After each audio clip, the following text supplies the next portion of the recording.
Hello dear students, welcome back to my channel. तो आज का हमारा इम्पॉर्टेंट टॉपिक है राइट्स ऑफ मेडिकेशन एडमिनिस्ट्रेशन। ये topic BSc nursing, ANM, GNM के स्टूडेंट्स के लिए competitive point of view as well as उनके एकेडमिक पॉइंट ऑफ व्यू से बहुत ही इंपॉर्टेंट है। तो चलिए स्टार्ट करते हैं आज का वीडियो। डियर स्टूडेंट्स, आज हम पढ़ेंगे मेडिकेशन एडमिनिस्ट्रेशन के राइट।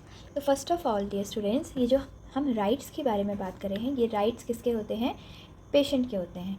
इसका मतलब कि जो हमारा पेशेंट है उसके पास कुछ ऐसे राइट्स होते हैं मेडिकेशन एडमिनिस्ट्रेशन के रिगार्डिंग, जिसको हर नर्सिंग स्टाफ को या फिर जो भी पर्सनल बेड साइड मेडिकेशन कर रहा है उसको इन राइट्स को फॉलो करना होता है। ठीक है, तो देर आर बेसिकली 10 राइट्स। ठीक है, तो आज हम एक एक राइट के बारे में पढ़ेंगे। तो सबसे पहला राइट है जो मेडिकेशन एडमिनिस्ट्रेशन का, वो है राइट पेशेंट। तो राइट पेशेंट आपको यहाँ वर्ड से ही पता चल रहा है कि बिफोर एनी मेडिकेशन एडमिनिस्ट्रेशन आप मेडिसिन एडमिनिस्टर करने जा रहे हैं बेड साइड, तो आपने क्या करना है? पेशेंट का आइडेंटिटी इंश्योर करना है कि आप जिस मेडिकेशन को लेके बेड साइड गए हैं वो आप राइट पेशेंट को एडमिनिस्टर कर रहे हैं कि नहीं कर रहे हैं। अब देयर आर वेरियस मेथड्स जिससे आप पेशेंट की आइडेंटिटी इंश्योर कर सकते हैं, जैसे कि हम यहाँ पे यूज़ करते हैं 2 पीपल मेथड। तो इसमें क्या है कि आप 2 लोगों से आइडेंटिटी को कंफर्म करवाएंगे। एक आप जो प्राइमरी पर्सन है जो मेडिसिन एडमिनिस्टर करने जा रहा है, उसके साथ अगर कोई स्टाफ है तो आप सेकंड स्टाफ से पेशेंट की आइडेंटिटी को कंफर्म करवा सकते हैं। ठीक है, सेकंड मेथड है आप पेशेंट के जो यूनिक हॉस्पिटल आईडी नंबर होता है, उस आईडी नंबर से, जिसको आप लोग सीआर नंबर भी बोलते हैं, उस नंबर से आप पेशेंट की आइडेंटिटी को कंफर्म कर सकते हैं। और जो थर्ड हमारा है मेथड है, वहाँ पे आप पेशेंट को बोलेंगे कि आप खुद से, पेशेंट इटसेल्फ खुद से अपना नाम, अपनी एज, अपना जेंडर, ये पेशेंट को बोलते हैं आप रिपीट करने को। तो यहाँ पे आपको एक कन्फर्मेशन मिल जाता है कि आपने राइट पेशेंट चूज़ किया है फॉर मेडिकेशन एडमिनिस्ट्रेशन। तो ये था हमारा first right. The second right is right medication. तो देखिए, आप जो भी पेशेंट आपने चूज़ किया है, अब नेक्स्ट स्टेप है कि आप जो मेडिसिन एडमिनिस्टर करने जा रहे हैं, क्या वो वही मेडिसिन है जो आपको एडमिनिस्टर करनी है? ठीक है, या फिर कभी कभी क्या होता है, इन हरी और इन एनी एमरजेंसी सिचुएशन आप मिस्टेकनली कोई दूसरी मेडिकेशन लेके चले गए पेशेंट को एडमिनिस्टर करने के लिए, तो जिसकी वजह से फ्यूचर में जो कॉन्सिक्वेंसेस हैं वो सही नहीं होंगे, है ना। तो इसीलिए मेडिकेशन को भी आपने एक बार क्रॉस चेक कर लेना है बिफोर एडमिनिस्ट्रेशन। तो राइट मेडिकेशन को देखने के लिए कि आप ये वाला प्रिंसिपल फॉलो कर रहे हैं कि नहीं, तो आप किन किन मेथड से यहाँ पे चेक कर सकते हैं। तो सबसे पहले तो आप मेडिकेशन का नेम देख लीजिए कि जो मेडिकेशन आपको ऑर्डर्ड है या फिर जो आप एडमिनिस्टर करने जा रहे हैं उसका नाम एक बार क्रॉस चेक कर लीजिए। उस मेडिकेशन का आप ब्रांड नेम देख लीजिए। ठीक है, उस मेडिकेशन की आपको एक्सपायरी डेट देखनी है, ये बहुत इंपॉर्टेंट है। उस मेडिकेशन का आपको प्रिस्क्रिप्शन देखना है डियर स्टूडेंट, ये बहुत इंपॉर्टेंट है। ठीक है, और उसके बाद आपने ये देखनी है, अगर किसी पेशेंट को एंटीबायोटिक्स चल रही हैं तो उनका आपको स्पेसिफ़िकली ये देखना है कि टाइम टू टाइम एंटीबायोटिक्स को रिव्यू करते रहना है। ठीक है, तो यहाँ पे हम क्या क्या देख सकते हैं? मेडिकेशन का नेम, उसका ब्रांड नेम, एक्सपायरी डेट और उसका प्रिस्क्रिप्शन। क्योंकि यहाँ पे हम नेम और ब्रांड नेम को क्यों देख रहे हैं? क्योंकि बहुत सारी ऐसी मेडिकेशंस होती हैं जिनका ब्रांड नेम या फिर जिनका जो केमिकल नेम है वो सिमिलर होता है, काफ़ी सिमिलर होता है। ठीक है, तो यहाँ पे आप उनको वेरीफाई या फिर क्रॉस चेक कर सकते हैं उनके ब्रांड नेम से। अगर ब्रांड नेम बहुत ही सिमिलर आपको लग रहा है तो आप उनका केमिकल कंपोजिशन यहाँ पे देख सकते हैं। तो ये था आपका राइट मेडिकेशन का प्रिंसिपल। तो थर्ड राइट है, दैट इज़ राइट डोज। अभी आपने आफ्टर चेकिंग योर प्रिस्क्रिप्शन आपने क्या करना है? कंफर्म करना है कि जो आप मेडिसिन एडमिनिस्टर करने जा रहे हैं उसकी डोज कितनी बताई गई है आपको। ठीक है, फिर कितनी डोज आपको ऑर्डर की गई है।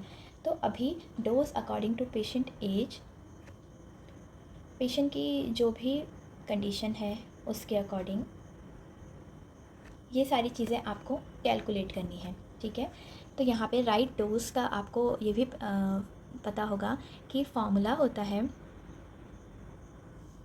जिससे आप राइट डोज कैलकुलेट कर सकते हैं। तो राइट डोज कैलकुलेट करने का एक सिंपल सा फॉर्मूला है जो बेड साइड बहुत प्रैक्टिस किया जाता है स्टाफ के थ्रू। तो वो है आपका desire dose divided by available dose.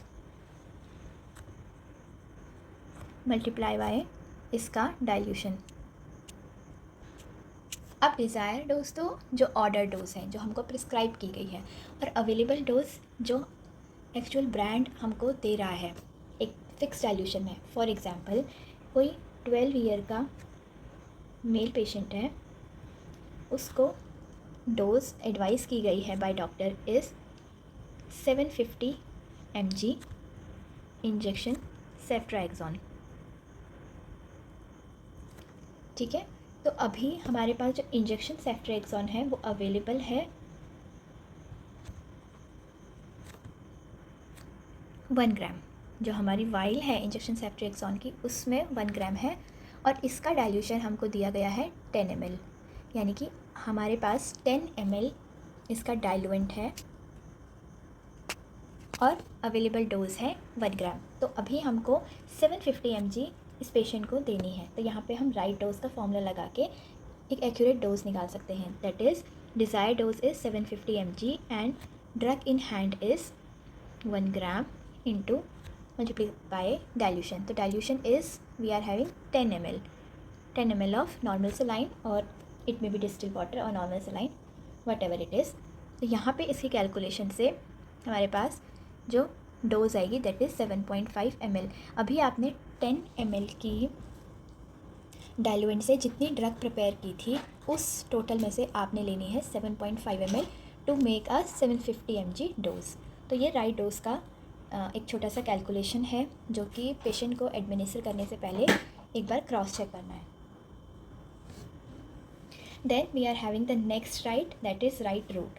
तो डियर स्टूडेंट, राइट रूट एक बहुत इम्पॉर्टेंट प्रिंसिपल है मेडिकेशन एडमिनिस्ट्रेशन का, क्योंकि बहुत बार बहुत ऐसी ड्रग्स होती हैं जो एक पर्टिकुलर रूट से ही जाती हैं। बहुत सारी ऐसी ड्रग्स होती हैं, जैसे कि कोई ऐसी ड्रग है जो एंट्रल रूट से जानी है, उसको अगर आपने आईवी रूट से दे दिया, या फिर कोई ऐसी ड्रग है जो ओरल रूट से जानी थी, उसको आपने आईवी रूट से दे दिया, ठीक है, तो वो अपना डिज़ायर इफ़ेक्ट नहीं दिखा पाएंगी जो उनको दिखाना है एक्चुअली। तो ये राइट रूट भी एक बहुत इंपॉर्टेंट यहाँ पे रोल प्ले करता है। तो यहाँ पे आपने दोबारा से ऑर्डर चेक करना है, ठीक है, एडमिनिस्टर करने से पहले रूट जो प्रिस्क्राइब किया गया है वो एक बार क्रॉस चेक कर लेना है, ठीक है। और अगर पेशेंट को कोई भी रूट बताया गया है मेडिकेशन का, तो एक बार कंफर्म कर लेना है पेशेंट से whether he or she has taken or receive the medication that is ordered by that particular route or not. तो ये बहुत इंपॉर्टेंट है। Then the next right we are having is right time. तो dear student, right time में हम यहाँ पे drug की फ्रीक्वेंसी के बारे में पढ़ते हैं।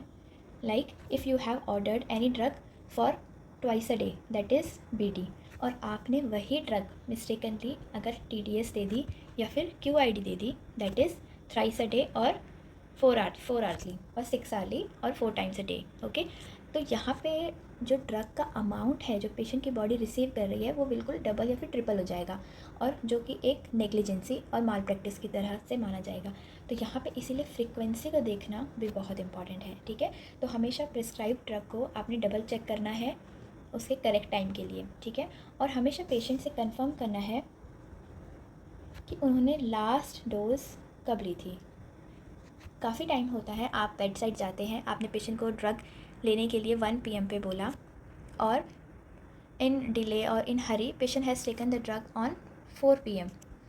ओके, अभी नेक्स्ट ड्रग का टाइम दोबारा से 1 AM आया, तो यहाँ पे इन दोनों के बीच का जो गैप है और जो इन दोनों के बीच का जो गैप डिज़ायर्ड था वो मैच नहीं करेगा। तो हमेशा पेशेंट को एडमिनिस्टर करने से पहले एक बारी लास्ट डोज का जो टाइम है वो क्रॉस चेक करना है। तो ये हम राइट टाइम में पढ़ते हैं। Then the next we are having is right patient education. देखिए डियर स्टूडेंट, जैसे आप कोई भी मेडिकेशन पेशेंट को एडमिनिस्टर करने जा रहे हैं तो वहाँ पे पेशेंट का पूरा राइट होता है कि पेशेंट आपसे पूछ सकता है कि why the patient he or she is receiving such medication. तो आपने पेशेंट का वो राइट समझ के पेशेंट को एजुकेट करना है, उनको उनकी ड्रग्स के बारे में, ठीक है। अगर पेशेंट पूछता है तो उनको प्रॉपरली बताना है, ठीक है। और अगर पेशेंट को यहाँ पे कोई भी साइड इफ़ेक्ट, कोई भी एलर्जी कुछ भी होता है किसी सर्टेन ड्रग से, तो उनको ये इन्फॉर्म करना है कि वो कांटेक्ट करें किसी भी हेल्थ केयर प्रोफेशनल से इस चीज़ के बारे में। तो ये राइट पेशेंट का रिगार्डिंग ड्रग एडमिनिस्ट्रेशन है, ठीक है। Then next right we are having is right documentation. तो राइट डॉक्यूमेंटेशन, जब आप कोई भी मेडिकेशन एडमिनिस्टर कर रहे हैं उसके बाद आफ्टर एडमिनिस्ट्रेशन आपने उसको डॉक्यूमेंटेशन करना है, क्योंकि डॉक्यूमेंटेशन आपको एक लीगल सेफ्टी प्रोवाइड करता है। साथ साथ जब आप नेक्स्ट स्टाफ को अपने पेशेंट का या फिर अपने वर्क का हैंड ओवर करते हैं तो उनके पास एक रिटर्न फॉर्मेट होता है या फिर रिटर्न एक प्रेजेंटेशन होता है किसी भी चीज़ का, तो वहाँ से वो इंश्योर करते हैं कि आपने ड्रग एडमिनिस्टर की है और कब। तो ये हमारा राइट टू डॉक्यूमेंटेशन है। Dear student, right to documentation में आपने कुछ चीज़ों का ध्यान रखना है कि जो डॉक्यूमेंटेशन है सबसे पहले तो वो आपका नीट एंड क्लीन होना चाहिए, ठीक है। उसके बाद आपने कैपिटल लेटर्स यूज़ करने हैं डॉक्यूमेंटेशन में, ठीक है। उसके बाद आपने अवॉइड करना है ओवर राइटिंग, ठीक है। उसके बाद आपने अवॉइड करना है शॉर्ट फॉर्म्स, ठीक है। और जो आपके डॉक्यूमेंटेशन है वो कंप्लीट होना चाहिए, कंप्लीटनेस। तो ये आपके कुछ प्रिंसिपल हैं जो राइट टू डॉक्यूमेंटेशन में आपने ध्यान रखना है। Then the next right we are having is right to refuse. तो डियर स्टूडेंट, ये राइट भी आपने बहुत अच्छे से ध्यान रखना है। आपको ये पता होना चाहिए कि पेशेंट के पास हमेशा राइट होता है मेडिकेशन को लेने से रिफ्यूज़ करने का, ठीक है। तो यहाँ पे आपने हमेशा पेशेंट का कंसेंट लेना है, पेशेंट कंसेंट बिफोर एडमिनिस्ट्रेशन। और आपने पहले पेशेंट को प्रोसीजर एक्सप्लेन करना है कि हम मेडिकेशन एडमिनिस्टर कर रहे हैं, इस टाइम पे कर रहे हैं, ये इसके बेनिफिट हैं, ये इसके साइड इफ़ेक्ट हैं।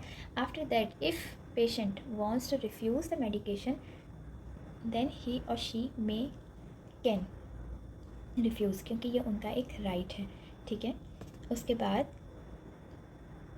We are having the next right, that is right assessment. तो राइट असेसमेंट में आपने पेशेंट की जो एक्चुअल नीड है वो आपने असेस करनी है। फॉर एग्ज़ाम्पल, किसी पेशेंट का आपने हिस्ट्री कलेक्शन किया और पेशेंट का आपने वहाँ पे देखा कि patient is complaining of nausea vomiting, patient को नोजिया वॉमिटिंग हो रही है। तो अभी आप यहाँ पे प्रॉपर असेसमेंट करेंगे और आप यहाँ पे कौन सी ड्रग दे सकते हैं। जैसे आपको ऑर्डर में दिया गया है antipyretic, antiemetic, SOS। So antipyretic is when the patient is having any fever, उसको आपने SOS में ये मेडिकेशन देनी है। When the patient complains of nausea vomiting और patient is having any episode of vomiting then आपको antiemetic SOS में देनी है। तो यहाँ पे पेशेंट की कंडीशन का राइट असेसमेंट करके आपने राइट ड्रग चूज़ करनी है, ठीक है। तो ये आपका जो रोल है वो राइट असेसमेंट के अंदर आता है, ठीक है। Then we are having the last right, that is right evaluation. तो राइट इवेल्युएशन में आपने हमेशा इंश्योर करना है कि जो मेडिकेशन आपने एडमिनिस्टर की है पेशेंट को जिस भी कंडीशन के लिए, वो अपना जो वर्क है वो प्रॉपरली कर रही है कि नहीं कर रही है, ठीक है। मेडिकेशन जो आप एडमिनिस्टर कर रहे हैं वो रेगुलरली उनको रिव्यू करना है, ठीक है। उसके बाद अगर इफ़ रिक्वायर्ड, अगर आपने ऑनगोइंग असेसमेंट कंटिन्यू रखना है।